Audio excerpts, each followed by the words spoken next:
നമ്മൾ ഏത് ജോലിയിലായിരുന്നോ ആ ജോലിയിൽ നിന്ന് നമ്മൾ ഇങ്ങോട്ട് ആരായിട്ട് പറിച്ചു നട്ടതല്ലേ? ആണോ? പറിച്ചു നട്ടതാണെങ്കിൽ നമ്മൾ ഈ ബിസിനസ് ചെയ്യാൻ പറ്റുന്ന ആളായിട്ട് ആദ്യം എന്ത് ചെയ്യണം?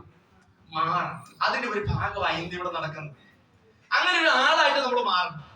പിടികിട്ടിയോ?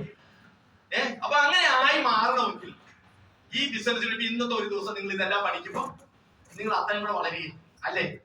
അപ്പൊ ഈ ഒരു പ്രോഡക്റ്റ് ട്രെയിനിങ്, ഇന്നത്തെ ഈ പ്രോഡക്റ്റ് നമ്മുടെ ഹെൽത്ത് കെയർ പ്രോഡക്റ്റുകൾ എല്ലാം കൂടെ കിട്ടുമ്പോൾ ആ പ്രോഡക്റ്റുകൾ എല്ലാം കൂടെ നിങ്ങൾ പഠിച്ചു കഴിയുമ്പോഴത്തേനും സാധാരണ നിങ്ങൾ കണ്ടുമുട്ടുന്ന നമ്മുടെ സാധാരണ ജനങ്ങളിൽ നിന്ന് നിങ്ങൾ ഒരു പടിയും കൂടെ ഉയരത്തില്ല.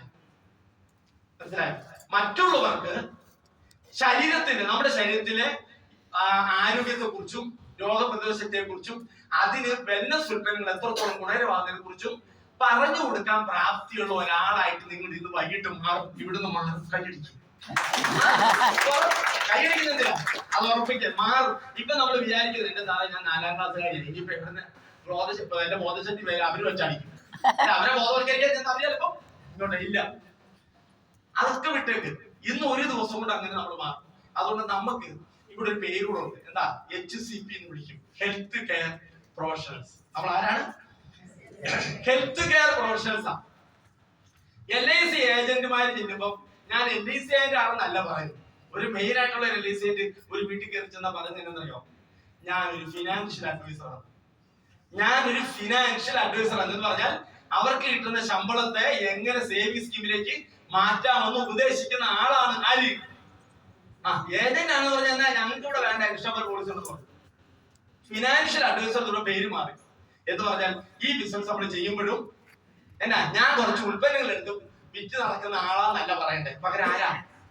Health care professionals. നമ്മൾ ഹെൽത്ത് കെയർ പ്രൊഫഷണൽസ് ആണ് പറയുന്നത്. അതിന്റെ ഷോർട്ട് ഫോം പറഞ്ഞ എന്നാ? HCP. ഇനി നമ്മുടെ ബന്ധുക്കൾക്കും നമ്മുടെ നാട്ടുകാർക്കും നമ്മുടെ സുഹൃത്തുക്കൾക്കും ഒക്കെ അവരുടെ ആരോഗ്യം സംരക്ഷിക്കാൻ വേണ്ട ഉപദേശങ്ങൾ കൊടുക്കുന്ന ആളാ ആര്? നമ്മൾ. പിടികിട്ടിയോ? എന്നിട്ട് അവര് തീരുമാനിച്ചുള്ള പ്രോഡക്റ്റ് എടുക്കണോ വേണ്ടിയോ? നമ്മുടെ പണി പ്രോഡക്റ്റ് വിൽപ്പന അല്ല, പകരം എന്നാ? അവരെ ബോധവൽക്കരിക്കുക എന്നുള്ള പരിപാടിയാണ് ചെയ്യുന്നത്. സോ അതുകൊണ്ട് ഇവിടെ ഈ ബിസിനസ്സിലേക്ക് കടന്നു വരുമ്പോൾ ആദ്യം ചെയ്യേണ്ടത് നമ്മൾ ആരായിരുന്നോ അതിൽ നിന്ന് മാറണം. മാറിയിട്ട് എന്ത് ചെയ്യണം? രാഷ്ട്രത്തെ കണ്ടോ? നമ്മൾ ആരായി തീരണം? Become the right person. നമ്മൾ ഇതിന് ചെയ്യാൻ പറ്റുന്ന ശരിയായ വ്യക്തിയായിട്ട് മാറണം. അപ്പം അതിന് മേളിൽ കിടക്കുന്ന എന്നാ നോക്കിയേ? Success in this industry is not in finding the right person, not in the right person but in becoming the right person. Success in this industry is not. എല്ലാവരും എന്ത് ചെയ്തോണ്ടിരിക്കുന്നല്ലോ? പറ്റി വരെ കണ്ടുപിടിക്കാൻ നടക്കുക. അവര് മാറുന്നില്ല. പകരം എന്നാ? ഇപ്പൊ ചിലർ നമ്മൾ പ്ലാൻ കൊടുക്കാൻ ചെല്ലുമ്പോൾ പറയത്തില്ലേ? പ്ലാൻ കൊടുക്കാൻ ചെല്ലുമ്പോൾ അവരെല്ലാം വീണ്ടും കൊള്ളാം കേട്ടോ, ഉഗ്ര പരിപാടിയാണ്. ഞാനൊരു കാര്യം ചെയ്യാം, ഒരു 3-4 കൊമ്പന്മാരെ അങ്ങോട്ട് തരാം, 3-4 പേരെ ഞാൻ അങ്ങോട്ട് കാണിച്ചു തരാം, നിങ്ങൾ പൊക്കോണം, അവരങ്ങോട്ട് ചെയ്തോണം. സാറോ? ഞാനില്ല, ഞാൻ കാണിച്ചു തരാം. ഇത് പറ്റിയ കുറച്ചു പേരെ നിങ്ങൾക്ക് കാണിച്ചു തന്നാ പോലെ. ഞാനില്ല. സാറില്ലെങ്കിൽ കാണിച്ചു തന്നിട്ട് ശരിയല്ലേ എന്ന് പറഞ്ഞാൽ മാറാൻ തയ്യാറല്ല. ഇതിലേക്ക് വരുമ്പോ നമ്മൾ എന്ത് ചെയ്തോണ്ടിരിക്കണം? മാറി. ഇപ്പൊ ഞാൻ 1 വർഷം ഇതിനകത്ത് ആരായിരുന്നു? ഒരു ഡിസ്ട്രിബ്യൂട്ടറായി നിന്നുകൊണ്ട് ഇതെല്ലാം കേട്ടോണ്ടിരുന്ന ആളാ. ഇന്ന് ആരായി? പ്രോഡക്റ്റിനെ കുറിച്ച് പറയാൻ പറ്റുന്ന ഒരു ട്രെയിനറായിട്ട് മാറിയില്ലേ? മാറിയോ? അപ്പൊ മാറണ്ടേ? ഇങ്ങനെ മാറിക്കൊണ്ടിരിക്കണം. അപ്പൊ എന്റെ ഡ്രസ് കോഡ് മാറിയോ? മാറിയില്ലേ? ഡ്രസ് കോഡ് മാറി. സ്കൂളിൽ പോകുന്ന ഇങ്ങനെ സൂട്ട് ഇട്ടാണോ? ആണോ? ഒന്നുമല്ല. അപ്പൊ ഇങ്ങനെ നമുക്ക് അനുയോജ്യമായിട്ടുള്ള ഒരു വ്യക്തിയായിട്ട് നമ്മൾ മാറണം. നമ്മുടെ ഡ്രസ് കോഡ് മാറണം, നമ്മുടെ പേഴ്സണാലിറ്റി മാറണം, നമ്മുടെ സംസാര രീതി മാറണം. ഞാൻ നേരത്തെ പറഞ്ഞ മുഖത്തിന്റെ പ്രസരിപ്പ് മാറണം. നല്ല മുഖപ്രസരിപ്പ് വരും. പിടികിട്ടിയോ? 3 ദിവസം കഞ്ഞി കുടിക്കാത്ത മോദയായിട്ട് മുഖമായിട്ട് ഓരോ വീട്ടിൽ കയറിച്ചില്ല, അത് പറ്റത്തില്ല. പകരം നല്ല ഫ്രഷ് ആയിട്ട് ചെല്ലാൻ നമുക്ക് സാധിക്കണം. സോ ഇതിലേക്ക് കയറി വരുമ്പോ നമ്മൾ ആരായിരിക്കും? ഒരു പുഴുവായിരിക്കും.